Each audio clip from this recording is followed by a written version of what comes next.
To me. Sa'yo, Sa atin, wala wala tayong masasabi. gumaganda ka pala, no, pagkatabi mo. Oo, kaya kahit hindi ko ba, kahit hindi ko kunin na sweldo ko, ibibigay ko sa'yo, huwag ka lang aalis. Bagay sa atin ang kanta, huwag ka lang mawawala. Tangin ang pangit mo nga. Doon tayo na, kabayo ka naman, ha? Alam mo, pag nakikita kita, ang sarap-sarap maging kabayo. Bakit? Tangin na, ito nga, aso na askal pa. Walang hulkot na may-ari, yung kahit kanino lang makakain na cake, okay na.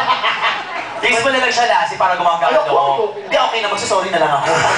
Di ba kasi gusto mo pa ako, palilipat pa sa akin, transferable yan, ano. Ito si Lasky sa Manong parang gusto pa magdamay ng iba. Oo, parang gusto pa bumaba at magturo. Hindi na magtuturo. Huwag kang ganon. Lalayo lang ako, parang hindi siya Kahit gumaganda. laitin mo yung mga hindi na nila mararamdaman. Bakit? Nakita ka na eh. Sabi na hindi, joke lang yan. Yun kasi yung totoo eh. Puto ako palang Panginoon nyo. Punta ito, nagganyan ka pa ng ulo, tarantado. Tingnan mo mukha mo, mukha ka nagnanakaw ng kontador ng kapitbahay.